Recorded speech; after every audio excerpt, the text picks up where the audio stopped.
पहली बात तो सब ये समझें, रास कोई साधारण लीला नहीं है, ये केवल एक नृत्य का प्रकार नहीं है। लोग बहुत सारे कहते हैं भाई भगवान ने भी तो रास किया। रास जितना जगत में, अंग्रेजी में मैं कहूं तो मिसअंडरस्टूड विषय कोई दूसरा नहीं है। लोग सोचते हैं कुछ स्त्रियां और श्री कृष्ण नृत्य कर रहे हैं। स्त्री और पुरुष के बीच में होने वाला नृत्य रास है ही नहीं। ये कहीं नहीं लिखा कि गोपी स्त्रियां ही हैं। गोपी तो एक पदवी का नाम है, एक उपलब्धि का नाम है।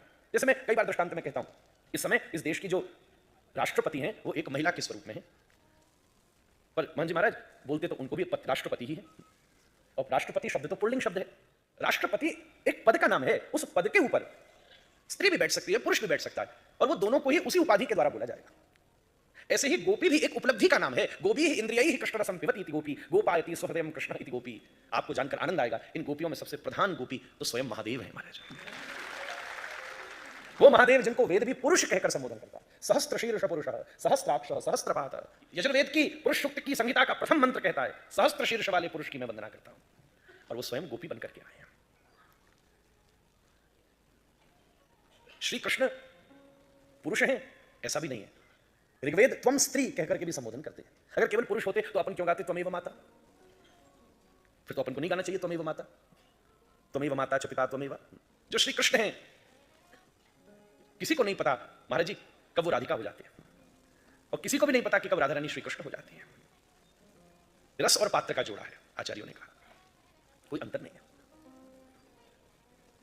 जब तक दृष्टि में स्त्री और पुरुष का भेद बना हुआ है, सही बात आपसे कहूं, तब तक तो रास की पात्रता ही प्राप्त नहीं हो सकती। जब तक स्त्री और पुरुष का भेद है, पता है रास में गोपी कब आती है? महाराज जी चैलेंज कर देती है श्री कृष्ण को। हमारे बाबा सुनाते थे महाराज जी कि चैलेंज कर देती है गोपी श्री कृष्ण को। मैंने कहा, वो कहती है ठीक है हम भी गोपी हैं, तो आप भी परात्पर परब्रह्म परमात्मा गोविंद हो, ईश्वर परम कृष्ण सच्चिदानंद विग्रह अनादिरादि गोविंद सर्व कारण कारणम, सब कुछ हो। आज हम आपको चैलेंज कर रहे हैं, आप भी एड़ी से चोटी तक का जोर लगा लो और जोर लगा के प्रमाणित कर दो कि हमारे भीतर तुम्हारी प्राप्ति के अलावा कोई दूसरी कामना पैदा हो जाए तो। चैलेंज कर रहे हैं हम आपको, आप भी एड़ी से चोटी तक जितनी बंसी बजानी है बजा लो, जितने प्रस्ताव देने दे दो। और ये जितनी रास में आई है ये इसलिए नहीं आई है कि घर में कोई डिस्प्यूट चल रहा है। बेचारी घर में बताओ पति पत्नी की लड़ाई चल रही है तो सोचा चलो कृष्ण की बंसी बजी दौड़ चली। ऐसे आने वाले तो घर में बैठे। गोपी किसी अभाव में नहीं है जो कृष्ण की बंसी सुनकर आई है, गोपी किसी प्रभाव में भी नहीं है। सही बात तो यह है, संतों की कृपा से गोपी के हृदय में श्री कृष्ण के चरणों का विशुद्ध भाव उदय हो गया है महाराज। हम क्या लेकर प्रकट हुए महाराज जी? पिताजी महाराज कहते हैं हम क्या लेकर प्रकट हुए? हम लेकर प्रकट हुए हैं स्वभाव। स्वभाव का मतलब क्या? काम क्रोध लोभ मोह मद मत्सर, ये जीव का नियमित स्वभाव है। इनमें से कुछ ना कुछ तो एक ज्यादा हो गई, किसी में काम ज्यादा, किसी में क्रोध ज्यादा, किसी में मोह ज्यादा, किसी में लोभ ज्यादा, किसी में मद ज्यादा, किसी में मत्सरता ज्यादा, किसी में छेवी ज्यादा, और किसी में छेवी कम पर है। इतना ही तो अंतर है, दुरात्मा और महात्मा में इतना सही तो अंतर है। हम स्वभाव लेकर पैदा हुए, बस मरने से पहले सदगुरु की कृपा से श्री कृष्ण चरणों का भाव ही तो कमाना है महाराज। इस स्वभाव को भक्ति के भाव से जीता जा सकता है। और वो कैसे जीता जाएगा? काम को नहीं मारना, उसको मोड़ना है बस। क्रोध को नहीं मारना, उसको मोड़ना है बस। मोह को नहीं मारना, उसको मोड़ना है बस। लोभ को बिल्कुल नहीं मारना, उसको बस मोड़ना है। चलो आज कुछ और माला ज्यादा कर लेते हैं, और प्रसाद। कोई किसी भी स्थिति में क्यों ना हो, अभाव घटता बढ़ता है, प्रभाव घटता बढ़ता है, भाव नहीं। स्थायी रति को ही भाव कहते हैं, ध्यान दीजिएगा। मतलब थोड़े दिन के बाद मामला अगर वैसा नहीं है, इसका मतलब आप प्रभावित थे, अभाव में गए हो और स्थिति ठीक हो गई। अरे महाराज जी अब तो माला ही नहीं हो रही। यही तो परीक्षा का समय।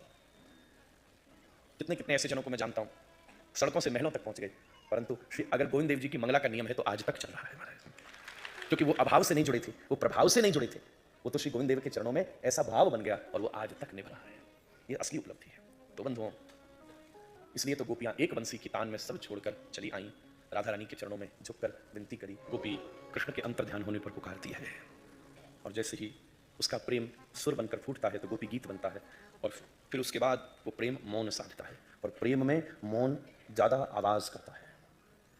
प्रेम के शब्द में कम आवाज होती है, प्रेम के मौन में ज्यादा आवाज होती है। तुम चुप रहकर वो कह पाए जो बोलकर भी न बता पाए। पूरे भरोसे प्रलपन्त्यश्च चित्रधा रुरुदो सुस्वरो राजन कृष्ण दर्शन लालसा।